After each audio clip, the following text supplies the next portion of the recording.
दोस्तों, doctor Mehta classes के YouTube channel पर सबका स्वागत है। हमने जो वादा किया था अपने स्टूडेंट से कि सेकंड ग्रेड साइंस 2026 के लिए हम सबसे पहले फिजिक्स की सिलेक्शन सीरीज लेके आ रहे हैं, जिसके अंदर आपको डे बाय डे में आपको अच्छे अच्छे सारे टॉपिक करवा दूंगा जो सबसे ज़्यादा इम्पॉर्टेंट है, क्योंकि यही सबसे ज़्यादा स्टूडेंट की डिमांड थी कि सर से पहले फिजिक्स करवाया जाए। फिजिक्स के अंदर हम सबसे पहले वो टॉपिक का सिलेक्शन कर रहे हैं जो इस बार नए जुड़े हैं। ये जो टॉपिक है अल्टरनेटिंग करंट, ये आज से 8-10 साल पहले सेकंड ग्रेड के सिलेबस में हुआ करता था, लेकिन बीच में इसे सिलेबस से हटा दिया और अभी वापस जोड़ दिया है। तो ये जो इम्पॉर्टेंट है नए टॉपिक, उनसे क्वेश्चंस आने के ज़्यादा चांस है, तो हम सबसे पहले इन्हीं को तैयार कर रहे हैं। और आज आपको अल्टरनेटिंग करंट प्रत्यावर्ती धारा का पार्ट 1 में कराने जा रहा हूँ। बस आप लेक्चर को देखिए और शॉर्ट नोट्स बना लीजिए, जिससे आपके टॉपिक 2-3 दिन में तैयार हो जाएंगे। दोस्तों, अगर आप में से किसी ने डॉक्टर मेहता क्लासेज का चैनल सब्सक्राइब नहीं किया तो कर लीजिए, क्योंकि आपको बेहतरीन कंटेंट मिलने वाला है, जिससे कि आपका फिजिक्स न केवल स्ट्रॉन्ग, आपको इंटरेस्टिंग भी लगने लग जाएगा। तो स्टार्ट करते हैं। बोलो, हमारा पहला टॉपिक डे 1 का complete physics series selection series के अंदर alternating current. Okay, alternating current प्रत्यावर्ती धारा सेकंड ग्रेड साइंस का ऐसा टॉपिक है जिसमें इस बार मेरा अनुमान 1 से 2 क्वेश्चन आने का है, क्योंकि जो नए टॉपिक जब भी जुड़ते हैं उनसे क्वेश्चन हमेशा ज़्यादा आते हैं। तो सबसे पहले टॉपिक का नाम है अल्टरनेटिंग करंट। तो सबसे पहले हमें पता होना चाहिए, एक होता है डीसी और एक होता है एसी। डीसी मतलब direct current, clear? Okay, direct current यानी दिष्ट धारा, क्लियर? ओके, जिसका मान जो होता है वो समय के साथ कांस्टेंट रहता है, यानी आई और टी के अंदर अगर हम ग्राफ बनाए तो ऐसा आएगा। जबकि ये जो टॉपिक अल्टरनेटिंग करंट है, जो हमारे घरों के अंदर सप्लाई ही एसी की होती है, क्लियर? तो जो आपके अल्टरनेटिंग करंट है, क्लियर, जिसको हम प्रत्यावर्ती धारा कहते हैं, ठीक है, वो पेरिडिकली समय के साथ चेंज होती है, क्लियर? प्लस माइनस, तो ये आई और ये टी, क्लियर? ओके, तो ये तो हमें पढ़ना है और ये हमने इससे कंपेयर किया। बाकी पूरी फिजिक्स में हम डीसी की बात करते हैं, लेकिन इस टॉपिक में हम एसी की बात कर रहे हैं। अब एसी की दुनिया में हम एंटर होना चाहते हैं, तो हमें सबसे पहले कुछ टर्मिनोलॉजी जो इस टॉपिक में बार बार आएगी वो पता होनी चाहिए। तो यहाँ पर मैंने लिखा सम इम्पॉर्टेंट, क्लियर? ओके, यहाँ पर टर्मिनो, ओके, लॉजी of AC, clear? Okay, topic मैंने कहा यहाँ पर प्रत्यावर्ती धारा की कुछ महत्वपूर्ण शब्दावली, जिसके अंदर मुझे सबसे पहले आपको बताना है कि रेजिस्टेंस क्या होता है। ओके, प्रतिरोध, ठीक है, जिसको हम आर से रिप्रेजेंट करते हैं। Then reactance, clear? Okay, reactance मतलब प्रतिघात, ओके, जिसको हम एक्स से रिप्रेजेंट करते हैं। देन मैंने कहा यहाँ पर इम्पीडेंस, क्लियर? इम्पीडेंस मतलब प्रतिबाधा, ओके, प्रतिबाधा, जिसको हम जेड से रिप्रेजेंट करते हैं।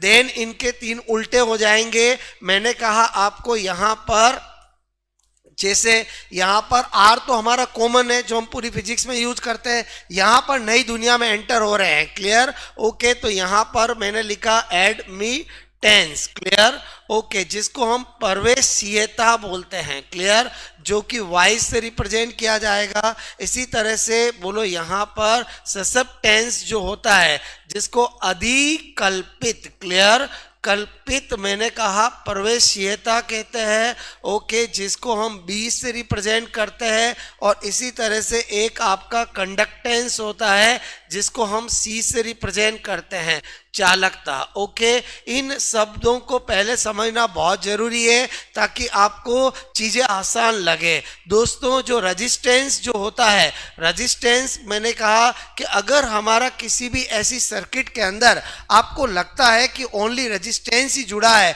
तो उसके अंदर धारा में जो बाधा उत्पन्न करेगा वो रेजिस्टेंस होगा। तो पहला हमारा है रेजिस्टेंस, क्लियर?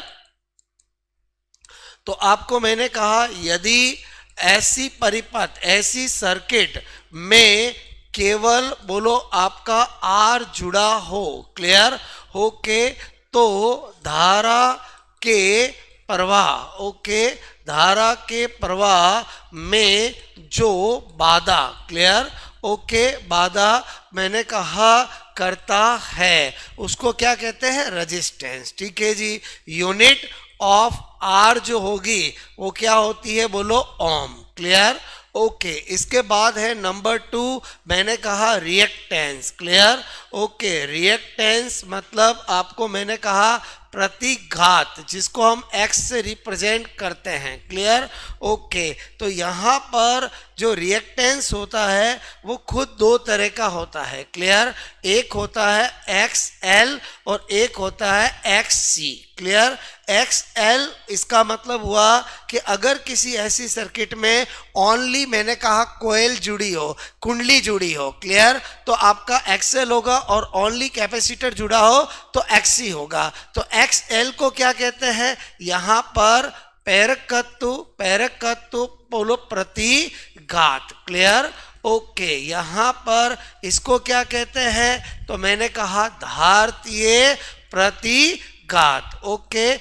यानी एक जो है हमारा वो है बोलो inductive, clear, okay, reactance. Clear, okay. और एक जो होता है वो हमारा होता है बोलो मैंने कहा बोलो टेंस रिएक्टेंस। Clear, reactance. क्लियर, तो जो ये कब होगा, जब मैंने कहा ऐसी सर्किट, क्लियर, ओके, में ओनली बोलो आपका कॉइल यानी कुंडली, क्लियर, ओके, यानी L जुड़ा हो। क्लियर, तो जो उसके धारा में बाधा उत्पन्न करेगा वो XL होगा, और XL जो होता है वो ओमेगा L के बराबर होता है। ओमेगा का मतलब होता है एंगुलर फ्रीक्वेंसी और L का मतलब होता है इंडक्टेंस, प्रेरकत्व। Clear, okay. यहाँ पर ओमेगा क्या है, बोलो कोणीय आवर्ती। क्लियर, ओके, जिसको हम एंगुलर फ्रीक्वेंसी कहते हैं, एंगुलर फ्रीक्वेंसी। क्लियर, और उसके साथ मैंने कहा L जो है बोलो L क्या होता है, इंडक्टेंस। क्लियर, ओके, इंडक्टेंस मतलब प्रेरकत्व, कुंडली का जो आपका होता है L वो होता है प्रेरकत्व। इसी तरह से मैंने कहा कैपेसिटेंस रिएक्टेंस यानी धारतीय प्रतिघात क्या होता है, जब बोलो क्लियर ऐसी सर्किट, क्लियर, में ओनली क्या जुड़ा हो, बोलो आपका C, ओके, जुड़ा हो, यानी C मतलब कैपेसिटर जुड़ा हो। क्लियर, तो जो धारा में बाधा उत्पन्न करेगा वो XC होगा, और XC एक्चुअली इक्वल टू बोलो आपका 1/ωc होता है, वही एंगुलर फ्रीक्वेंसी और कैपेसिटेंस धारिता। क्लियर, और ओमेगा आप सब जानते हो 2πN होता है। बोलो क्लियर, ओके। अब अगर हम बात करें यूनिट की, तो इसकी भी यूनिट क्या होगी, बोलो यूनिट ऑफ मैंने कहा XL, वो भी ओम होगा क्योंकि है तो सब बाधा ही है, और अगर मैं यूनिट ऑफ XC की बात करूं तो वो भी क्या होगा, ओम। ओके, चलो नेक्स्ट हम आ जाते हैं बोलो जिसका नाम है बोलो इम्पीडेंस। क्लियर, इम्पीडेंस की बात करें जिसको हम प्रतिबाधा कहते हैं। क्लियर, प्रतिबाधा, ओके, जिसको Z से रिप्रेजेंट करते हैं। अब ये कब यूज होएगा, जब मैंने कहा ऐसी सर्किट, क्लियर, ओके, में ऐसी सर्किट में बोलो RL या मैंने कहा RC या RLC जुड़ा हो। क्लियर, ओके, तो हम जो धारा के प्रवाह में बाधा उत्पन्न करता है उसको हम इम्पीडेंस कहते हैं। तो फिर तो इसके 3 बोलो हो जाएंगे। अगर मैं आपसे कहूं कि पहला इफ मैंने कहा RL सर्किट हो, तो RL सर्किट होगा तो Z जो होता है वो R² प्लस XL मैंने कहा आपका स्क्वायर का रूट के इक्वल होता है। अगर मैं आपसे कहूं कि इफ बोलो RC बोलो ऐसी सर्किट, क्लियर, ओके, तो आपका Z जो होगा वो R² प्लस क्लियर मैंने कहा XC² का रूट होगा। इसी तरह से मैंने कहा अगर आपका इफ बोलो क्या हो यहाँ पर RLC बोलो आपका क्या हो सर्किट। क्लियर, तो आपका जेड जो होगा वो R square plus XL minus XC का स्क्वायर का रूट के इक्वल होगा। आई होप मेरी बात समझ में आ गई होगी, बोलो क्लियर। ओके, अगर मैं आपसे कहूँ यहाँ पर अगर यही मेन फॉर्मूला है जो आपको पता होना चाहिए, अगर बोलो आपका सी नहीं होगा तो ये हट गया तो ये आ जाएगा, अगर एल नहीं हो तो ये हट गया तो ये आ जाएगा, और तीनों हो तो ये आ जाएगा। यूनिट बोलो आपका क्या होती है, यूनिट हमेशा क्या होगी, यूनिट ऑफ जो जेड है वो भी क्या होगी, ओम, क्योंकि है तो ये बाधा का ही काम करता है। आई होप मैंने आपको पहले ही इंट्रोड्यूस कर दिया किस टॉपिक में मैं जेड कब यूज करूंगा, एक्सेल कब यूज करूंगा, एक्सी कब यूज करूंगा, आर कब यूज करूंगा और ये क्या होते हैं, जिससे हमारी चीजें समझना आसान हो जाए। उसके बाद आपको मैंने 3 बातें बताई है। एक मैंने कहा एड ओके मी टेंस, क्लियर, जिसको प्रवेशीयता कहते हैं, बोलो क्लियर। ओके, एक हमारा है ससब टेंस, हालांकि ये हमारे काम नहीं आते हैं, फिर भी एक बार टर्मिनोलॉजी सारी पता होनी चाहिए। अधि बोलो कल्पित, मैंने कहा यहाँ पर प्रवेशीयता, क्लियर। ओके, और ये है बोलो आपका कंडक्टेंस, क्लियर। ओके, चालकता, क्योंकि होता क्या है कि जब हम बोलो स्टडी करते हैं तो हमारे सीरीज में ही स्टडी होती है, इसलिए हमारे वो फर्स्ट 3 इंफॉर्मेशन ज़्यादा काम आती है। इसको रिप्रेजेंट किया जाता है वाई से, तो वाई होता क्या है, तो आप कहोगे इनवर्स ऑफ जेड, यानी आप समझ गए होंगे कि अगर मैं आपसे कहूं कि प्रतिबाधा, यानी मैंने कहा जो आपका इम्पीडेंस है उसके इनवर को एडमिटेंस यानी प्रवेशीयता कहते हैं, बोलो क्लियर। तो यूनिट ऑफ जेड आपको अभी अभी बताया ओम होता है, तो इसलिए आपका यूनिट ऑफ जो y होगा वो definitely ohm inverse, ohm inverse को ही हम मोह भी कह सकते हैं, उसी को हम साइमन भी कह सकते हैं। ये सारी यूनिट होगी, क्लियर। इसी तरह से मैंने कहा आपको इसको b से रिप्रेजेंट करते हैं, और ये क्या होता है, इनवर्स ऑफ x, यानी मेरे कहने का मतलब ससेप्टेंस जो होता है वो जस्ट इनवर्स ऑफ बोलो रिएक्टेंस, क्लियर। ओके, तो अगेन यूनिट ऑफ मैंने कहा x जो है वो ओम है, इसलिए मैंने कहा यूनिट ऑफ जो ससेप्टेंस है बोलो b, वो भी क्या होगी, बोलो ओम इनवर्स मोह साइमन, क्लियर। और कंडक्टेंस को तो सी रिप्रेजेंट करते ही है, और वो आप जानते हो इनवर्स ऑफ रेजिस्टेंस, क्लियर। तो यूनिट ऑफ आर तो ओम होता ही है, इसलिए आपका क्या हो जाएगा, यूनिट ऑफ जो सी है वो ओम इनवर्स हो जाएगा। दोस्तों, मैंने सबसे पहले आपको जो अल्टरनेटिंग करंट हम टॉपिक पढ़ने जा रहे हैं उसमें आपको 6 टर्मिनोलॉजी पहले पता होना चाहिए कि रेजिस्टेंस क्या होता है, रिएक्टेंस क्या होता है, इम्पीडेंस क्या होता है, एडमिटेंस क्या होता है, ससेप्टेंस क्या होता है और कंडक्टेंस क्या होता है, प्रतिरोध, प्रतिघात, प्रतिबाधा, प्रवेशीयता, अधिकल्पित प्रवेशीयता और बोलो आपका चालकता, क्योंकि इनका यूज हमें बार बार करना होगा। ओके, तो मैंने सबके फॉर्मूले यूनिट डायमेंशन बता दिया। अब हमारा सबसे पहले इस चैप्टर में जो कि बेस है, जहां से 100% क्वेश्चन एग्जाम में आने का चांस रहता है, वो है बोलो क्या, टाइप्स ऑफ मैंने कहा ऐसी सर्किट, क्लियर। ओके, तो प्रत्यावर्ती धारा परिपथ के प्रकार, बोलो क्लियर। क्या लिखा मैंने, प्रत्यावर्ती धारा परिपथ, क्लियर, के प्रकार, जो कि टोटल 6 टाइप के होते हैं। मैंने कहा 6 टाइप के अंदर पहला होता है बोलो आर सर्किट, क्लियर। दूसरा होता है L AC circuit, clear. Okay, तीसरा होता है बोलो C AC circuit, clear. Okay, then number 4 R L मैंने कहा सर्किट, क्लियर। उसके बाद आर सी, ओके, और R L C, clear, AC circuit. इस तरह से 6 हमें अभी पढ़ना है। और मैं आपको ये 6 तैयार करा दूंगा। अगर कोई स्टूडेंट इस लेक्चर को पूरा अच्छे से देखेगा तो उसकी सारी कंफ्यूजिंग दूर हो जाएगी, क्योंकि इस चैप्टर में स्टूडेंट को प्रॉब्लम क्या आती है कि हर एक सर्किट के अंदर किस में अल्टरनेटिंग करंट आगे है, किस में पीछे है, किस में कितना फेज डिफरेंस है, बहुत कंफ्यूजिंग स्टूडेंट को लगता है। क्लियर? तो उसका हमने एक तोड़, एक ट्रिक, एक जुगाड़ निकाला है, जो एक बार आपने मेरे से सीख लिया तो आपको हमेशा याद रहेगा, और किसी सर्किट का नाम आते ही आपको पता चल जाएगा कि इसमें प्रत्यावर्ती धारा आगे है और पीछे है, या कितनी आगे है कितनी पीछे है। बोलो क्लियर? तो स्टार्ट करते हैं आर सर्किट। यानी पहला मैं आपको क्या बता रहा हूं कि बोलो आर एसी, मैंने कहा सर्किट। क्लियर? ओके, यानी यदि ऐसी परिपथ, क्लियर, ओके, में केवल बोलो क्या जुड़ा हो, आर जुड़ा हो। क्लियर? ओके, तो हमें बोलो यहां पर 4 बातें पता होनी चाहिए।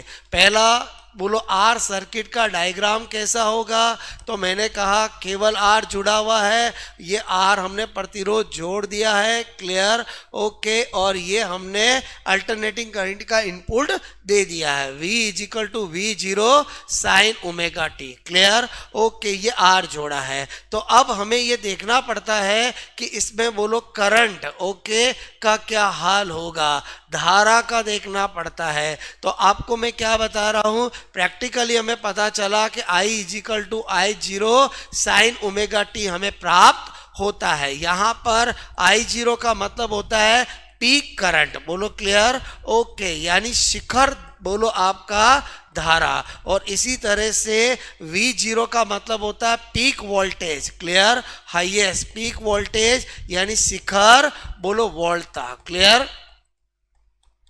अब हम क्या देखते हैं यहां पर, क्लियर, कि हमें इससे एक बात यहां पर और पता चली कि I0 है क्या, V0 अपॉन R, क्योंकि इसमें बाधा का काम केवल रेजिस्टेंस ही करेगा। जब हम दोनों को देखते हैं तो हमें तीसरा पॉइंट देखना पड़ता है, वो है कलांतर। क्लियर? ओके, मैंने कहा फेज डिफरेंस। क्लियर?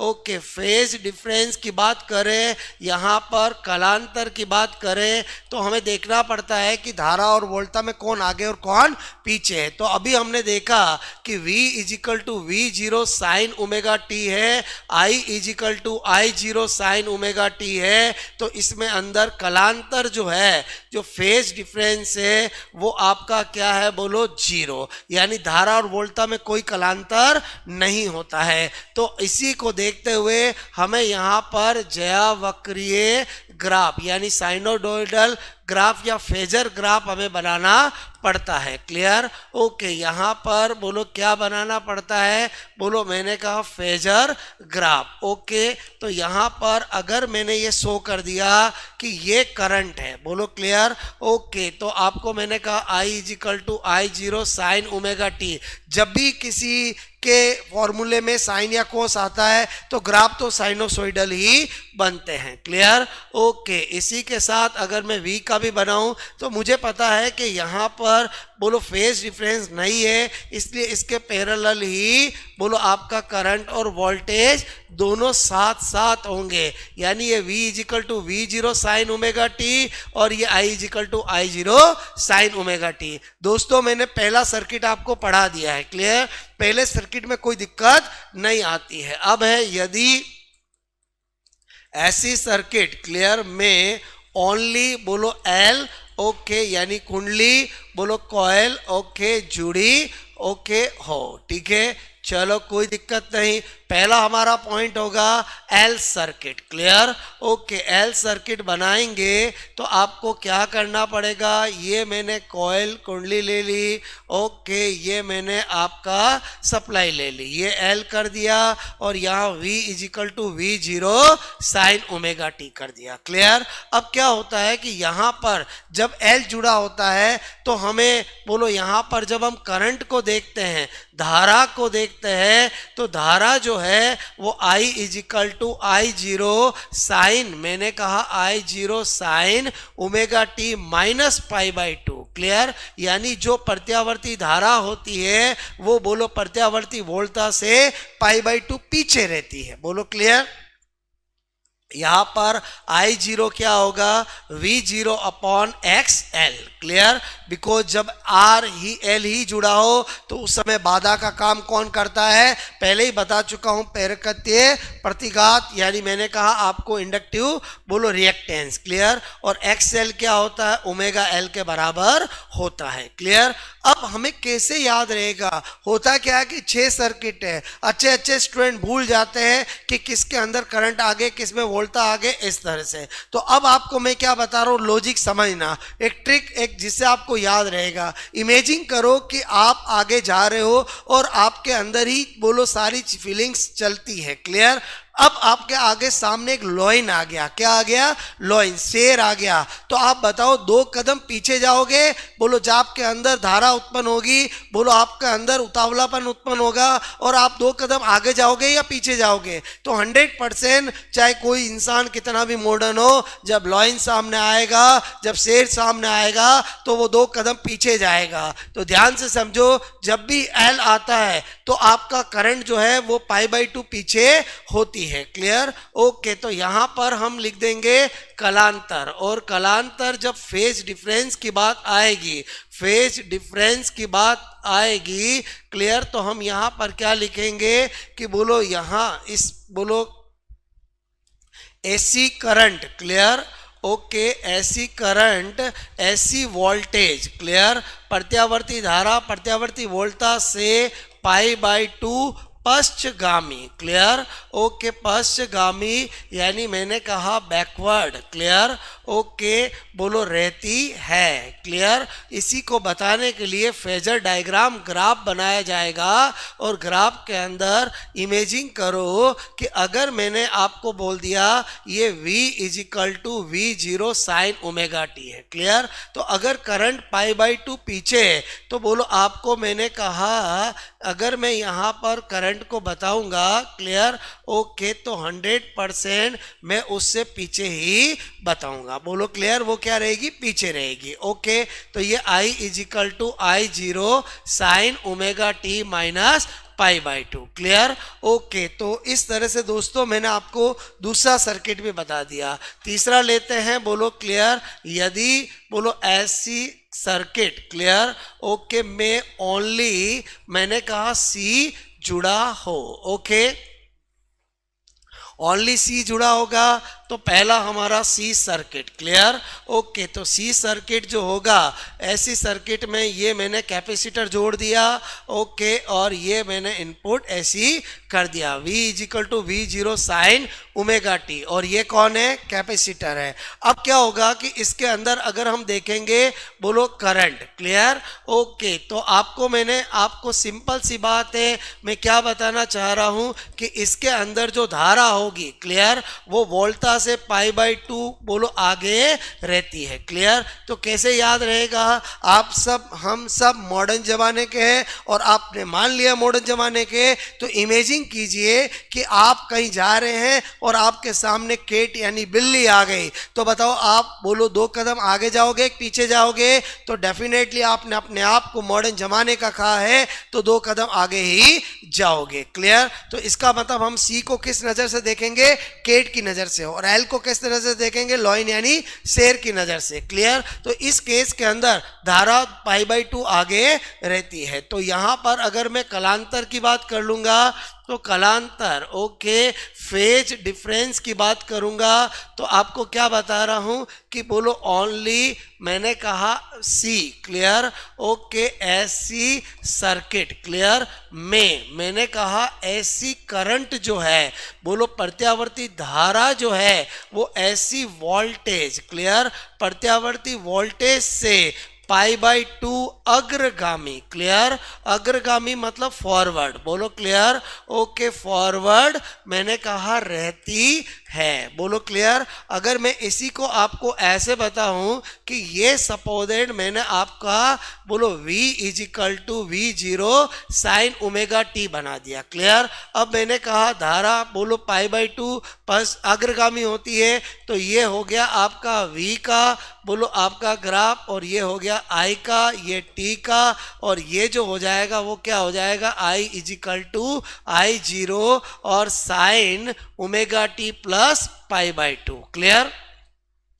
इसी तरह से यहाँ पर जो हमने I0 किया है, इस बार अगर आप I0 करेंगे तो वो V0 अपॉन XC होगा। क्लियर। और XC पहले ही बता चुका हूँ 1 अपॉन ओमेगा C होता है, इज इक्वल टू 1 अपॉन 2 पाई। बोलो 2 पाई, मैंने कहा आपका NC होता है। क्लियर। ओके, तो ये XC क्या है पहले ही बता चुका हूँ, धारतीय प्रतिघात। क्लियर। ओके, तो उसके बाद आ जाते हैं हम नंबर 4 के अंदर। क्लियर। और 4 क्या है, यदि बोलो ऐसी सर्किट। क्लियर। ओके, ऐसी सर्किट में RL दोनों ओके जुड़े हो। क्लियर। ओके, तो हमारा पहला जो पॉइंट होगा वो होगा RL सर्किट। क्लियर।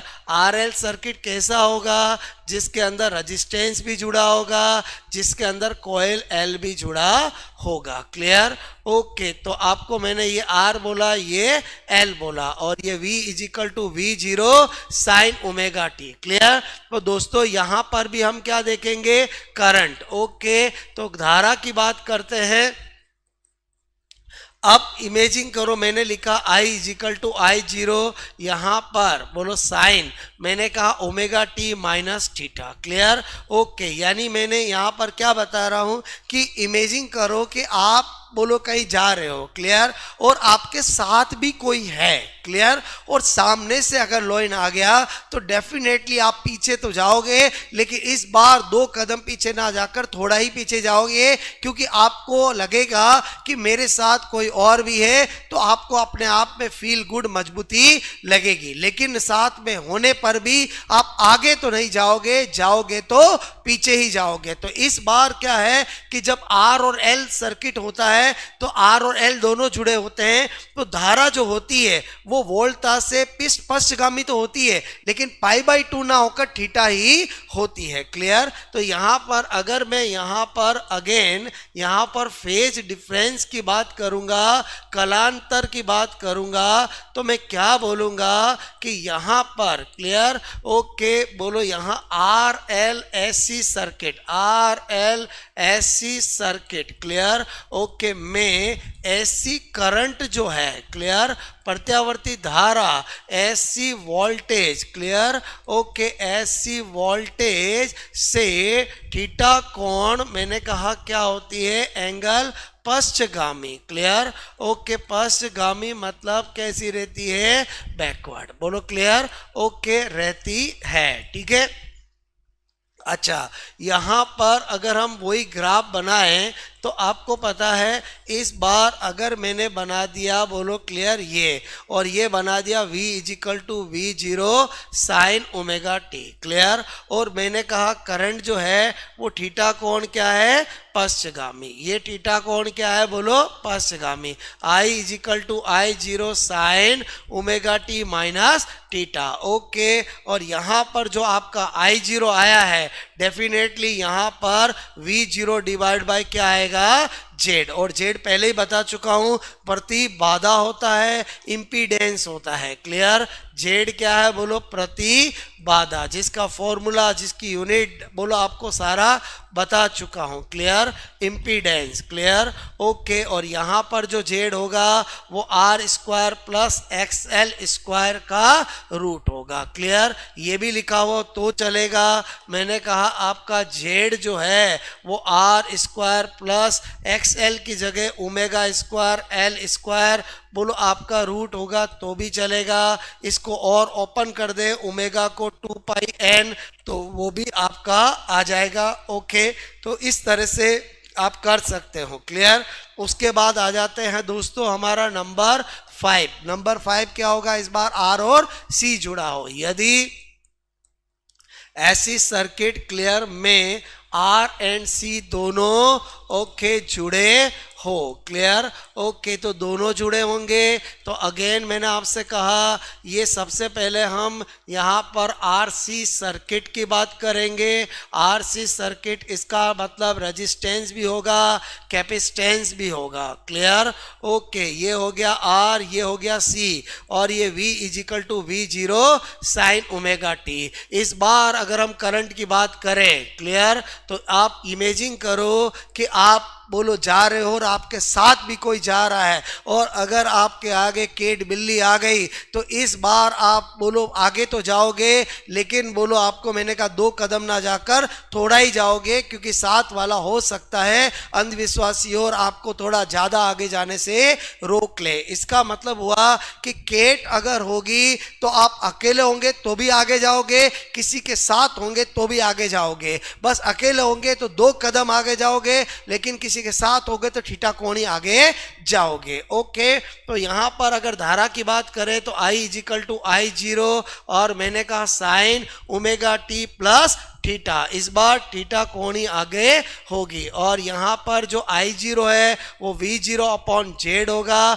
और जेड हम बहुत अच्छे से जानते हैं आर स्क्वायर प्लस एक्स सी का स्क्वायर, और एक्स सी हमें बहुत अच्छे से पता है वो है 1 अपॉन ओमेगा सी। ओके, उसके बाद अगर हम देखें नंबर 3, कालांतर की बात करें, फेज डिफरेंस की बात करें, तो अभी मैंने आपको बताया क्लियर कि बोलो आपका R C S C circuit, clear. Okay, circuit में प्रत्यावर्ती जो धारा होती है, क्लियर, ऐसी करंट जो होती है वो ऐसी वोल्टेज, ओके, से थीटा कोण क्या होता है, अग्रगामी, क्लियर। ओके, अग्रगामी यानी फॉरवर्ड यानी आगे होती है, क्लियर। अगर मैं इसका फेजर ग्राफ बनाऊं, ओके, तो फेजर ग्राफ कैसा बनेगा, आपको सबसे पहले ये बना दिया वोल्टेज का V इजिकल टू V0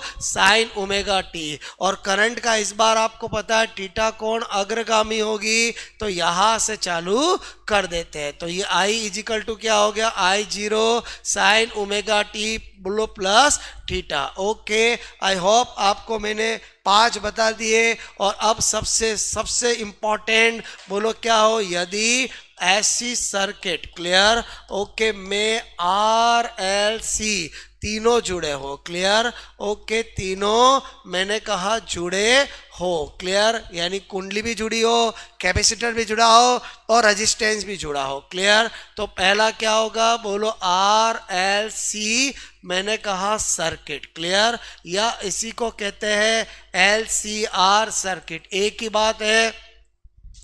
बताओ उसका कैसा डायग्राम होगा, आर बना दिया, बोलो कुंडली बना दी, कैपेसिटर बना दिया, और ये हमने I V is equal to V0 sine omega T, clear. ये R, ये मैंने दे दिया L, और ये C, क्लियर। ये हो गया RLC सर्किट, क्लियर। अब बात करें यहाँ पर करंट की, क्लियर। ओके, धारा की बात करें, दोस्तों एक बात ध्यान रखना कि अगर आप कहीं जा रहे हो और आपके साथ में भी कोई हो, लेकिन सामने अगर लॉइन और केट दोनों आ जाए तो आप बोलो 2 कदम ना पीछे जाकर पीछे जाओगे, लेकिन थोड़ा जाओगे तो पीछे ही, क्योंकि इस बार डोमिनेंट लॉइन होगा, केट नहीं होगा। तो इसलिए यहाँ पर भी RLC सर्किट में बोलो L और C दोनों होने पर इफेक्ट किसका रहेगा, L का। I is equal to I0 sine omega T minus theta, clear. Okay, और जो यहाँ पर इस बार जो I0 होगा, क्लियर, वो क्या होगा, V0 अपॉन जेड, और इस बार जो जेड होगा वो definitely R square plus XL minus X का स्क्वायर का रूट होगा, क्लियर। ओके, ये आपका होगा, क्लियर। फिर अगर हम यहाँ पर देखें, बोलो नंबर 3, मैंने कहा कलांतर, क्लियर। ओके, फेज डिफरेंस की बात करें तो आपको मैंने बता दिया कि RLC के अंदर इफेक्ट L का देखना है, इसका मतलब RLCR, ओके, ऐसी सर्किट, क्लियर, में बोलो आपकी जो प्रत्यावर्ती धारा है, बोलो क्लियर, ओके, ऐसी करंट है, क्लियर। ओके, वो प्रत्यावर्ती मैंने कहा आपको वोल्टा, क्लियर, यानी मैंने कहा ऐसी अल्टरनेटिंग वोल्टेज, ओके, से बोलो थीटा कोण क्या रहती है, बोलो बैकवर्ड यानी पश्चगामी यानी पीछे रहती है, क्लियर। अगर हम इसका भी फेजर डायग्राम बनाए, ग्राफ बनाएं तो यहाँ पर क्या बताया मैंने आपको, ये सपोजेड मैंने बनाया वो v is equal to v0 sine omega T. Clear. और अगर मैंने बोला पश्चगामी है तो ये थीटा कोण पश्चगामी कर देता हूँ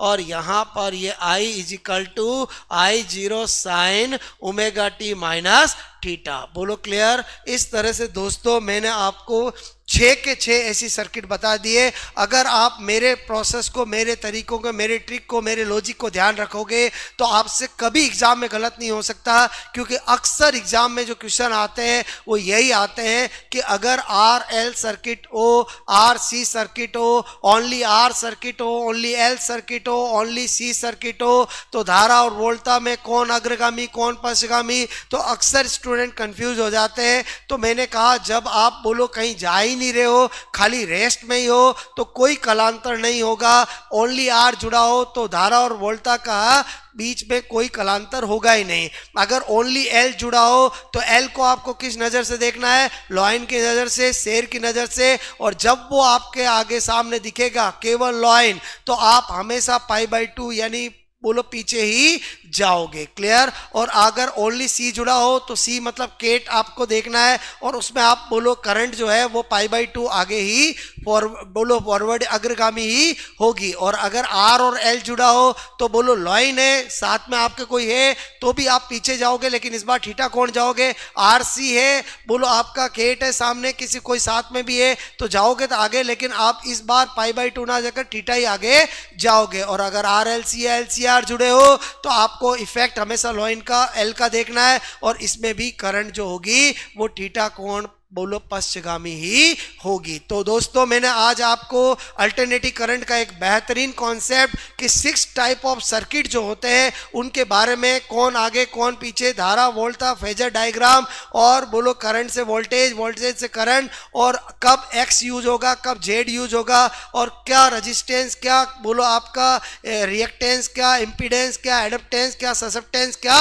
कंडक्टेंस, और उनके फॉर्मूले, सारी चीज़ें मैंने आपको बताई है। आई होप आपको रैपिड फास्ट हमारा अल्टरनेटिव करंट का पार्ट 1 जरूर आपको पसंद आया होगा, क्योंकि मैं आपको कम समय में ज़्यादा कंटेंट देने के लिए कोशिश करता हूं। इसलिए शॉर्ट वीडियो जिससे आप फटाफट जब भी आपको टाइम मिले आप देखो और इनको शॉर्ट नोट्स बना लो, जिससे आपको पार्ट 1 पार्ट 2 3 के अंदर नए चैप्टर भी आपके तैयार हो जाएंगे। आपको कैसा लगा ये लेक्चर, फर्स्ट लेक्चर, जरूर कमेंट्स करके बताएं और डॉक्टर मेहता क्लासेस से जुड़े, क्योंकि आपको बहुत बेनिफिट होने वाला है। इस बार हमने हमारी सिलेक्शन सीरीज को लगभग 2 महीने पहले ही स्टार्ट कर दिया है, जिससे आपको ज़्यादा से ज़्यादा बोलो फिजिक्स केमिस्ट्री बायो के अंदर कंटेंट मिल सके और आप अपनी सफलता और अपने सक्सेस को प्राप्त कर सके। ओके दोस्तों।